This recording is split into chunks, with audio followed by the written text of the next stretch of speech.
राधिका अपने घर में नाग नागिन की एक फिल्म देख रही थी। तभी उसकी माँ वहां पर आ गई। राधिका, जब देखो तब तू इच्छाधारी नाग नागिन की फिल्में देखा करती है। तेरी उम्र की लड़कियां रोमांटिक कॉमेडी फिल्में देखती हैं। जानवरों की फिल्में देखकर तुझे क्या मिलता है? हाँ माँ, आपने ही तो मेरी बचपन से आदत लगवाई है नाग नागिन की फिल्में देखने की। मुझे नाग नागिन की प्रेम कहानी बहुत पसंद है।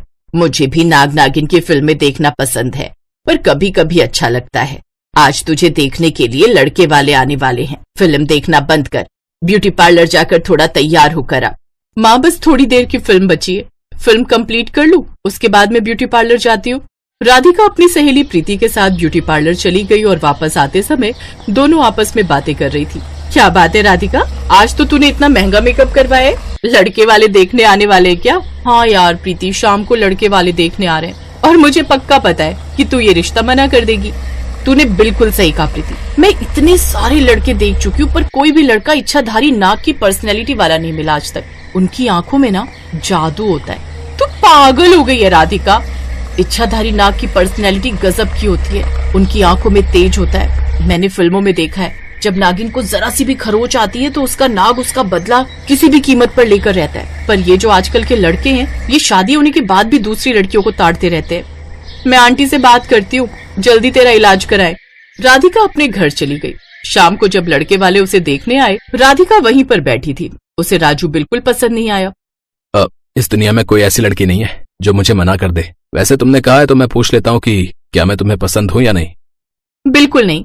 जब तुम पर इतनी सारी लड़कियां मरती हैं तो मुझसे शादी करने की क्या जरूरत है? बाकी लड़कियों से कर लो। इतना कहकर राधिका वहां से चली गई और उन दोनों का रिश्ता टूट गया। रात में जब सारे लोग सो गए तब अचानक राधिका के पिता की जोर जोर से चीखने की आवाज आने लगी। सांप आया, सांप आया! राधिका की माँ, जल्दी बाहर आओ। गांव के बहुत सारे लोग लाठी डंडा लेकर वहां पर आ गए। तभी वहां पर राधिका और उसकी माँ भी आ गई। सभी लोग उस सांप को मारने ही जा रहे थे कि तभी राधिका सामने आ गई। बेटा, ये क्या कर रही है तू? सामने से हट, वरना ये नाग तुझे डस लेगा। आखिर इसने आप लोगों का क्या बिगाड़ा है? चुपचाप इसे जाने दो। किसी की जान लेने का अधिकार हमें नहीं है। राधिका ने उस सांप के ऊपर धीरे से हाथ फेरा और वो सांप वहां से चला गया। अगले दिन सुबह सुबह राधिका अपनी बालकनी में खड़ी थी। तभी उसे घर से दूर एक जंगल से बीन की आवाज सुनाई देने लगी। राधिका भागते हुए उस जंगल में चली गई जहाँ पर उसने एक हट्टा कट्टा लड़का देखा जो कि बीन बजा रहा था। तुम्हारी बीन की धुन सुनकर मैं यहाँ तक खींची चली आई। बंद क्यों कर दिया? फिर से बजाओ ना। मैंने ये बीन खास आपको बुलाने के लिए बजाई है। मुझे बुलाने के लिए? लेकिन क्यों? क्या आप मुझे जानते हैं? कल रात आपने मेरी जान बचाई थी, इसलिए मैं आपका शुक्रिया अदा करना चाहता था। राधिका हैरान हो गई। उसे कुछ भी समझ में नहीं आ रहा था। मैंने आपकी जान बचाई, पर मुझे तो ऐसा कुछ भी याद नहीं। आपको याद होगा कि कल रात आपके घर में एक सांप घुस आया था। गांव के सारे लोग उसे मारने के लिए लाठी डंडा भी ले आए थे, लेकिन आप सामने आ गई और वो बच गया। अब राधिका को थोड़ा थोड़ा डाउट होने लगा। देखो, साफ साफ बताओ, मैंने तो उस सांप की जान बचाई थी ना? क्या तुम सपेरे हो और वो सांप तुम्हारा था? 100 वर्षों की तपस्या के बाद आज रात ही मुझे ऊपर वाले ने आशीर्वाद दिया है इच्छाधारी बनने का। मैं एक इच्छाधारी नाग हूँ। ये सुनकर राधिका की आंखें फटी की फटी रह गई। उसकी जगह कोई और होता तो वो डर कर उस जंगल से भाग जाता, लेकिन राधिका बहुत खुश हो गई। मैं कैसे मान लूं कि तुम एक इच्छाधारी नाग हो? इतना बोलते ही मोहन नाग के रूप में आ गया, जिसे देखकर राधिका बहुत खुश हुई। ठीक है, मुझे यकीन हो गया तुम पर। मोहन अपने इंसान के रूप में वापस आ गया। अगर सच में मुझे थैंक यू बोलना चाहते हो तो तुम्हें मुझसे दोस्ती करनी पड़ेगी। हर रोज तुम्हें मुझसे मिलना पड़ेगा। मुझे नाग बहुत पसंद है। तुम्हारी आंखें तो बिल्कुल कैमरे जैसी हैं, जैसा फिल्मों में देखा था। तुम तो उससे भी ज्यादा हैंडसम निकले। उस दिन के बाद से राधिका हर रोज चोरी छुपे उस जंगल में उस इच्छाधारी नाग यानी मोहन से मिलने लगी। दोनों में गहरा प्यार भी हो गया। चलो, मैं तुम्हें नागलोक की सैर कराता हूँ। तुम डरोगी तो नहीं ना? नहीं, मैं बिल्कुल नहीं डरूंगी, बल्कि मैं तो बहुत एक्साइटेड हूँ नागलोक देखने के लिए। मोहन राधिका को लेकर जंगल के अंदर एक गुफा में ले गया, जहाँ पर बहुत ही सुंदर नागलोक बना हुआ था। नागलोक कितना सुंदर होता है ना। अब मैं इसी नागलोक की बहू बनना चाहती हूँ। मोहन, मैं तुम्हारे लिए कल कुछ कपड़े लेकर आऊंगी, उसके बाद तुम मेरे घर आना। अगले दिन राधिका ने उस इच्छाधारी नाग यानी मोहन को अपने परिवार से मिलवाया और उनसे ये बात छुपा कर रखी कि वो एक इच्छाधारी नाग है। चलो अच्छा है, तुम्हें कोई लड़का तो पसंद आया।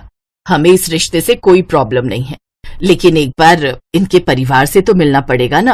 अगले दिन राधिका अपने परिवार को लेकर नागलोक पहुंची। वहां पर उन लोगों ने सब कुछ बदल दिया था। नागलोक के राजा मोहन के पिता बन गए और उनकी रानी मोहन की माँ बन गई। लेकिन तभी वहां नागमाता का भाई शिवांश उनसे मिलने आता है, जो कि इच्छाधारी रूप में होता है। प्रणाम नागराज, प्रणाम नागमाता। सुना है हमारे भांजे इच्छाधारी नाग मोहन का ब्याह तय होने जा रहा है। ये बात सुनते ही राधिका के माता पिता हैरान रह जाते हैं। फिर उन्हें समझते देर नहीं लगती कि ये धरती लोक नहीं बल्कि नागलोक है, और वो गुस्से में राधिका का हाथ पकड़कर उसे वहां से ले जाने लगते हैं। चल राधिका, हमें नहीं करनी इन नागों से शादी। अरे ये सर्प कभी भी इंसान के रिश्तेदार नहीं बन सकते। ये कब डसले कुछ पता नहीं। नहीं बाबा, मैं शादी करूंगी तो मोहन से ही करूंगी और अब मैं धरती लोक पर वापस नहीं जाऊंगी। ठीक है, अगर तेरी यही मर्जी है तो तू रहे इन सांपों के बीच। कल को जब तुझे ही डसेंगे ना तब पता चलेगा। लेकिन हम अपनी जान के साथ समझौता नहीं कर सकते। आज से तेरा हमसे कोई रिश्ता नहीं। मर गई तू हमारे लिए। ये कहकर राधिका के माता पिता उसे छोड़कर चले जाते हैं, साथ ही उससे सारे संबंध भी तोड़ देते हैं। ये देख राधिका रोने लगती है। तभी वहां एक बूढ़े नाग नागिन आते हैं, जिनकी कोई संतान नहीं होती। वो बूढ़ी इच्छाधारी नागिन राधिका को चुप करवाते हुए उससे कहती है, रो मत बेटी, शायद इसीलिए भगवान ने हमें आज तक बेऔलाद रखा, क्योंकि हमारी संतान तो धरती लोक पर पल रही थी। हाँ बेटी, पिछले जन्म में तू हमारी ही पुत्री थी, नाग कन्या के रूप में। क्या आप मेरे माता पिता? हाँ बेटी, ये सत्य है। लेकिन पिछले जन्म में तुम्हारी हत्या होने के कारण हम तेरा कन्यादान नहीं कर पाए थे, इसलिए वो सौभाग्य हमें इस जन्म में मिला है। हाँ राधिका, ये बात मैंने तुमसे छुपाई है, वो मैं आज तुम्हें बता देना चाहता हूँ। पिछले जन्म में तुम एक नागिन थी। लोगों ने तुम्हें मार डाला था और तब से मैं तुम्हारा इंतजार कर रहा हूँ। उसी वक्त मैंने तपस्या शुरू कर दी और एक इच्छाधारी नाग बना और तुम्हें फिर से हासिल कर लिया। इसी वजह से ही तुम्हें नाग नागिन से इतना प्रेम है। ये सब जानकर राधिका बहुत खुश हुई। उसे जहां अब नागलोक में ससुराल मिला, वहीं साथ ही साथ उसे अपना मायका भी मिल गया। अब वो मोहन से शादी करके खुशी खुशी नागलोक में रहने लगी। बहुत समय पहले की बात है। विशाल नगर में राजा कृष्णदेव राय राज्य करते थे। उनके पास सब कुछ था, बस एक चिंता थी कि उनके घर कोई संतान नहीं थी। उनकी पत्नी सोमलता भी इस बात से बहुत दुखी थी। एक बार सोमलता अपने बाग में एक तालाब के पास टहल रही थी। वहीं एक सांप एक मेंढक को निगलने के लिए उसके पीछे पड़ा था और मेंढक टर्र टर्र की आवाज से अपने आप को बचाने की कोशिश कर रहा था। अरे ये इतनी तेज आवाज, ये तो किसी मेंढक के शोर की आवाज है। ये सांप इसे खा जाएगा, मुझे इस मेंढक को बचाना होगा। रानी एक डंडे की सहायता से सांप को डराती है और सांप मेंढक को छोड़कर झाड़ियों में भाग जाता है। शुक्रिया रानी, आज तुमने मेरी जान बचाकर मुझ पर बहुत उपकार किया है। नहीं तो मेरी पत्नी और बच्चे मुझे वापस न लौटा देख बहुत दुखी होते। आज तुमने मेरी जान बचाई है। भगवान करे तुम्हारे मन की इच्छा जल्दी पूरी हो। इतना कहकर वो मेंढक वापस तालाब में चला गया। रानी की तो एक ही इच्छा थी कि उसे संतान सुख की प्राप्ति हो, और मेंढक के कहे अनुसार रानी की इच्छा जल्दी पूरी हो गई और वो गर्भवती हो गई। कुछ समय पश्चात रानी ने एक बहुत ही सुंदर और प्यारी सी बेटी को जन्म दिया।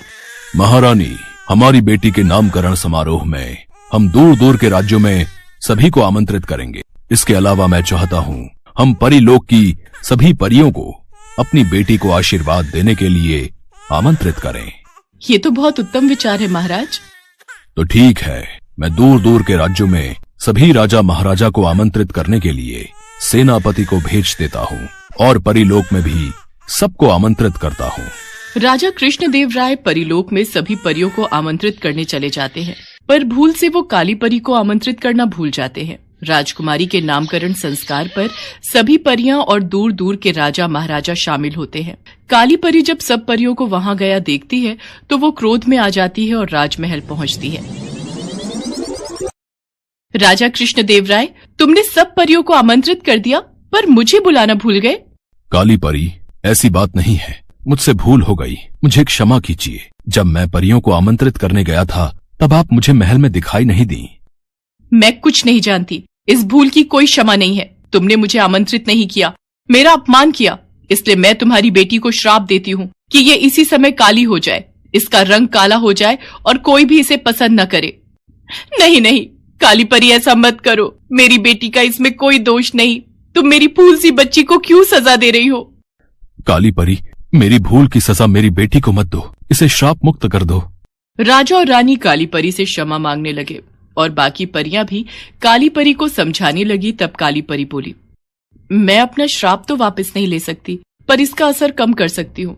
राजकुमारी का कालापन सिर्फ तभी दूर होगा जब कोई राजकुमार खुद राजकुमारी को इसी रूप रंग के साथ पसंद करेगा और उससे शादी करने के लिए कहेगा। उसी समय राजकुमारी वापस अपने रंग रूप में आ जाएगी। इतना कहते ही काली परी वहां से चली गई। राजकुमारी के नामकरण संस्कार की विधि संपूर्ण हुई और राजकुमारी का नाम काजल रखा गया।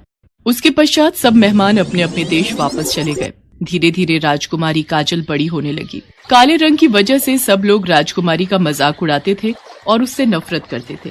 राजकुमारी काजल, तुम कितनी काली हो, तुम पर तो कोई भी वेशभूषा सुंदर ही नहीं लगती।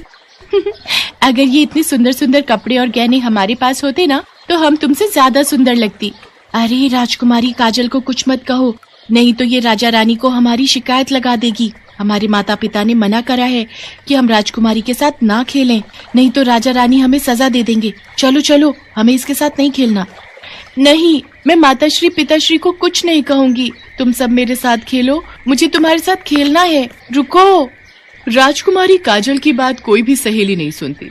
वो सब वहां से चली जाती हैं। राजकुमारी काजल रोती हुई महल में आती है। माँ, मेरा रंग काला क्यों है? मेरी कोई सहेली मेरे से बात नहीं करती, सब मुझसे नफरत करते हैं। चुप हो जा मेरी बच्ची, हमें कभी भी किसी की बात का बुरा नहीं मानना चाहिए। हम दूसरों को नहीं समझा सकते, पर हम अपने आप को तो समझा ही सकते हैं ना। इसलिए किसी बात को अपने मन पर मत लगाओ और तुम मेरे पास बैठो, मैं तुम्हें कहानी सुनाती हूँ। राजकुमारी काजल इसी बात को लेकर हमेशा दुखी रहती थी। धीरे धीरे समय बीता और राजकुमारी काजल बड़ी हो गई। राजा और रानी चाहते थे कि राजकुमारी का विवाह हो, पर राजकुमारी के काले रंग की वजह से सारे राजकुमार उससे रिश्ते के लिए मना कर देते थे। क्या करें महारानी, हमारी बेटी से कोई भी राजकुमार शादी के लिए हाँ नहीं करता। उसके काले रंग को देखकर सब राजकुमार उससे विवाह के लिए मना कर देते हैं। इस बात की चिंता तो मुझे भी सता रही है। काली परी के श्राप से कब और कैसे मुक्त होगी हमारी बच्ची, ये तो वक्त ही बताएगा। वैसे राजकुमारी काजल है कहाँ? आज वो सुबह से ही दिखाई नहीं दे रही। और कहाँ जाना है, अपना मन हल्का करने के लिए वो जंगल में शिकार पर निकली है। और तो कोई उसका साथी है नहीं, इसलिए वो अकेली ही अपने दुख को मन में दबाए मन बहलाने शिकार पर चली जाती है। अरे राजकुमारी काजल कहाँ गई? लगता है वो किसी जानवर का पीछा करते हुए आगे चली गई हैं। अब तो एक ही रास्ता है, हम यहीं नदी किनारे बैठकर उनका इंतजार करते हैं। राजकुमारी काजल घोड़े पर सवार धनुष बाण हाथ में लिए शिकार का पीछा कर रही थी। अचानक राजकुमारी ने देखा एक नौजवान दो शेरों के बीच घिरा हुआ है और वो नौजवान निहत्था है। शेर उस पर हमला करने ही वाले थे कि तभी राजकुमारी काजल उनके बीच जमीन पर तीरों की बौछार से उन्हें डराती है, जिससे डरकर दोनों शेर जंगल की ओर भाग जाते हैं। लाइए, हाथ दीजिए, आप ठीक तो हैं? जी शुक्रिया, बस थोड़ी सी देर हो जाती तो मैं इन दोनों का भोजन बन चुका होता। वैसे मेरा नाम जयचंद है, मैं पास के राज्य कुशलगढ़ का राजकुमार हूँ। और आपका परिचय? राजकुमारी काजल जयचंद को अपना परिचय देती है। धीरे धीरे जयचंद और राजकुमारी काजल में दोस्ती हो जाती है। राजकुमारी काजल को जयचंद का साथ बहुत अच्छा लगता था। राजकुमारी मन ही मन जयचंद को प्यार करने लगती है, पर राजकुमारी को डर था कि कहीं सभी राजकुमारों की तरह जयचंद भी राजकुमारी को विवाह के लिए मना न कर दे। इसलिए राजकुमारी काजल ने जयचंद से दूरी बनाना ही ठीक समझा। आज 5 दिन हो गए, राजकुमारी काजल मुझसे मिलने नहीं आई। सब ठीक तो होगा? कहीं राजकुमारी काजल का स्वास्थ्य तो नहीं खराब हो गया? मुझे उनके राज्य में जाकर उनका हालचाल जानना चाहिए। राजकुमार जयचंद राजकुमारी से मिलने महल जाता है तो उसे सारी सच्चाई पता चलती है। राजकुमारी काजल, आपने बिना मेरी राय लिए, मेरे से बात किए बिना ये कैसे फैसला ले लिया कि मैं आपको पसंद नहीं करूंगा? मैंने तो आपसे अभी तक अपने मन की बात कही ही नहीं। राजकुमार जयचंद, इसीलिए आपसे ये बात नहीं की क्योंकि आप देखने में बहुत सुंदर हैं। आपको तो सुंदर राजकुमारियां अपने विवाह के लिए मिल जाएंगी, पर मैं आपके लायक नहीं हूँ, इसीलिए मैंने दूरी बना ली। राजकुमारी काजल, किसने कहा कि आप सुंदर नहीं हैं? आपकी खूबसूरती मैंने देखी है, आप बहुत सुंदर हैं। आपका मन बहुत सुंदर है। व्यक्ति के रंग से उसकी सुंदरता की पहचान नहीं होती, उसके व्यवहार से होती है। आप मुझे बहुत पसंद हो, मैं आपसे विवाह करना चाहता हूँ। राजकुमार जयचंद के इतने शब्द बोलते ही राजकुमारी काजल का रंग बदलने लगता है और वो वापस अपने रूप में आ जाती है। ये देखकर जयचंद और काजल दोनों ही चौंक जाते हैं। तभी राजा कृष्णदेव राय और रानी सोमलता काली परी के द्वारा दिए गए श्राप की पूरी बात उन्हें बताते हैं। इसके पश्चात शुभ मुहूर्त में राजकुमारी काजल का विवाह पड़ोसी देश के राजकुमार जयचंद के साथ धूमधाम से संपन्न हो जाता है और खुशी खुशी राजकुमारी काजल अपने ससुराल विदा हो जाती है। हेलो दोस्तों, कैसे हैं आप सब? हमारी कहानियाँ देखने के लिए हमारे चैनल को सब्सक्राइब कीजिए और हाँ, बेल आइकॉन पर क्लिक करना मत भूलिएगा।